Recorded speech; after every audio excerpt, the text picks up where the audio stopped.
Մարիա հեռուստասերիալում, մինչև բոլորը պատրաստվում էին նշանադրության համար, Ռաֆը, նրա մայրը և քույրը ընտանիքով գալիս են Ռուբենի տուն Մարիայի մատին մատանի դնելու։ Մթնոլորտը լարված է, բայց ձևական ժպիտներով բոլորը սպասում են գլխավոր պահին։ Երբ Ռաֆը մոտենում է Մարիային մատանին մատին դնելու համար, հանկարծ դուռը թակում են։ Նոնան դուրս է գալիս սենյակից, բացում դուռը և շեմին կանգնած է Դավիթը։ Դավիթը երկար է մտածել մինչ այդ պահը։ Նրան բոլորը, թե Աբուլը, թե Անին համոզում էին գնալ ու կանգնեցնել այս որոշումը, չթողնել, որ տեղի ունենա մի բան, որի համար հետո թե ինքը, թե Մարիան ողջ կյանքում ափսոսալու են։ Նա եկել է ու վճռական է տրամադրված, պետք է կանգնեցնի Մարիային։ Նոնան փորձում է ամեն ինչ պահել իր վերահսկողության տակ։ Նա Դավիթին խնդրում է հեռանալ, պնդելով, որ Մարիան հենց այս պահին նշանադրվում է։ Դրանից հետո նա փակում է դուռը և վերադառնում հյուրասենյակ։ Բոլորին ասում է, իբր եկել էր հարևանը, սակայն քիչ անց չդիմանալով իր ներսի լարվածությանը,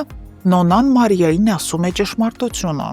Մարիան լսելով դա, առանց հապաղելու դուրս է գալիս տանից։ Նա գնում է Դավիթի հետևից։ Երկուսով հանդիպում են։ Դավիթը փորձում է բացատրել, որ եկել է իր սխալը ուղղելու, հասկանալով, որ հենց իր արարքներն են հասցրել Մարիային նման որոշման։ Սակայն Մարիան այլևս չի հավատում։ Նա ասում է, որ այս ամենը հնարավոր էր կանխել, եթե Դավիթը ժամանակին բացեր իր սիրտը, բայց քանի որ դա տեղի չունեցավ, հիմա ինքը ընտրել է Ռաֆին։ Նրա խոսքերը հստակ են ու անշրջելի։ Նա ասում է, որ Դավիթի գալը ոչինչ չի փոխում, որ ինքը արդեն կայացրել է իր որոշումը ու դա վերջնական է։ Հենց այդ պահին էլ Նոնան սկսում է անհանգստանալ Մարիայի բացակայությունից։ Ռաֆը դուրս է գալիս բակ, փորձելով տեսնել Մարիային, սակայն Նոնան չի դիմանում և ասում է ճշմարտությունը։ Մարիան տանը չէ և այժմ նա Դավիթի հետ է։ Ռաֆը շտապ վերադառնում է տուն, արդեն զգալով, որ իր վերահսկողությունից դուրս ինչ-որ բան է տեղի ունենում։ Իդեպ այս ողջ ընթացքում էլ Ռուբենը բացահայտ ասում է իր դիրքորոշումը։ Նա նշում է, որ դեմ է այս ամուսնությանը, և դա հստակ արտահայտում է նույնիսկ Ալլայի ներկայությամբ։ Սա նոր լարվածություն է բերում առանց այդ էլ սրված մթնոլորտին։ Միևնույն ժամանակ Ռաֆի հրահանգով Արտակը շարունակում է հետևել Մարոյին, Դավիթի մորը։ Սակայն Մարոն զգում է այդ ամենը, նա որոշում է չվախենալ ու իր ձեռքը վերցնել իրավիճակը։ Մոտենալով Արտակին, Մարոն սպառնում է, ստիպելով նրան հեռանալ։ Վերջինս վախեցած հեռանում է տարածքից, իսկ Մարոն նույն պահին անմիջապես դիմում է ոստիկանություն։ Ոստիկանությունից էլ Արտակին զանգում ու կանչում են և նախազգուշացնում, որ այսուհետ հեռու մնա Մարոյից։ Հարգելի հետևորդներ, ձեր կարծիքով, արդյոք Մարիան վերջապես նշանադրվում է Ռաֆի հետ, թե հետ է կանգնում իր մտքից։ Գրեք մեկնաբանություն և սեղմեք բաժանորդագրվել կոճակը։ Սուր ինձ հարց են տվել, ընկեր ունես։ Ունեն ասել է անտեր չես։ Երկու ընկեր ունեն։ Այսինքն եթե չունեմ, ուրեմն անտեր է։ Դե բա մարդի թե ընկերներով է հարուստ, թե ընկերներ չունես։ էլի։ Ինչ ասենք։ Որ կամարի ընկեր ունի։ Եվ ով է այդ ընկերը։ Այ, դա չբարձրաձայն ենք ամեն դեպքում։ Իսկ թվում է բոլորից համար բարձր։ Ոնց է ինչ որ բան ստեղյակ չեմ կամ տեղի։ Դու լավ ես։ Կարայինք չեմ ընքի օրինակ տանը լինեինք։ Ես կլինեի անկապիկ։ Ես սուրճ կխմեի տանը, սուրճ։ Ընկերները կարաման են մի խոսքը։ Այսօր։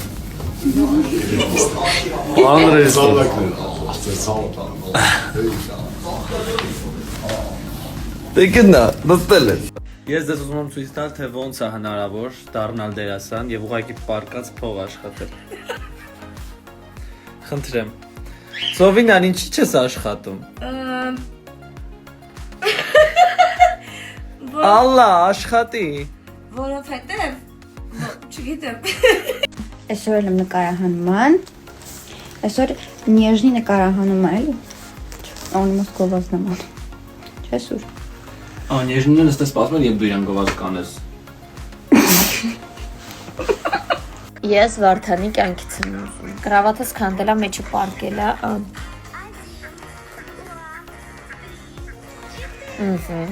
Ջուրը տվեցինք։ Հիմա տալիս ենք ուտելիքը։ Հələ մի բան է, ես եմ իրան խանգարում, իրան մլծիկից խանգարում եմ, կտրում եմ իրան։ Ես էլ եմ ուզում սա։ Время пройдет, и ты забудешь все, что было. С тобой у нас, с тобой у нас. Բայց ես տաղանդա մեր Էլենչոն։ Սուրենը կռիվ անում, թե ուրա թամի, ես 2 րոպե շուտ հասել եմ։ Փար Կրիշնային։ Կրիշնային։ Ես պատրաստ եմ։ Մենք ֆիլտրով ենք ստորյանում, որ մեր տանջված դեմքերը չտենակ։ Երեխեք դուք գիտեք մենք ինչ բարդ տեսարան ենք խաղացել այսօր, երկուսով, այն որ ուժ չունենք։ Հա, սպառվել ենք, բայց ասա որ ժամը 6:10-ա, ես դեռ ուր եմ։ TV-ում եմ։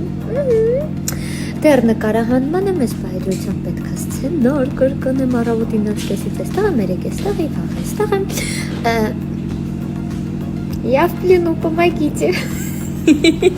Այսենց վաղեմի ընկերներով Գևորգի ուսանողական տարիների ընկերն է, իսկ Ռոմելը իմ լավ ընկերն է, եկեք պրիմերային։ Սպասեք առաջիկա լարված սերիաներին։ Երևի կհայտնվի։ Երևին որ նա հայտնվելու է, չէ՞ Գրիգ։ Այո։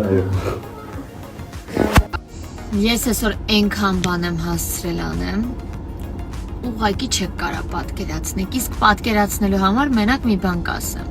Ժամը 6-ն է լինում, ես մինչև հիմա սուրճ չեմ հասցրել խմեմ, ինձ թվում է այդքանով ասվածը թե այս առավոտից ինչ վազվզոցի մեջ եմ։ Ինձ 2 կիլո համբերություն, 3 կիլո ներվեր, մեկ էլ մի 4 մեշակ փողապետք, ով կոգնի։ Լավ վերջինը կատակ էր, բայց նախավերջինու նախավերջինը ճիշտ էր։ Աղջիկս կոֆե է պատրաստում։ Տոկը չտա։ Չէ, պլաստմասը։ Նկարում չէ, մենք կնենց աշխատանք ունենանք, որ մեր գործը սկսվի ժամը 3-ից 3-ը։ 3-ին ու 6-ին ավարտվի։ Ինչ վատ կլիներ։ Շատ փող չենք ուզում, რა, 3 ժամը համար։ Շատ չէ, չի կանը։ Նորմալ։ Մարիա ջանը, արդարա, որ սենց ցուրտ է հոկտեմբերին։ Իսկ արդարա, որ ես այսպես պիտի նկարվեմ առանց այս Մի պիջակի։ բացի շորերը։ Դա ինչ ձև է։ Ողորդ, ես իմ աբուլին եմ տեսել։ Արի։ As for love drinking. Շատ։ Չէ, շատ։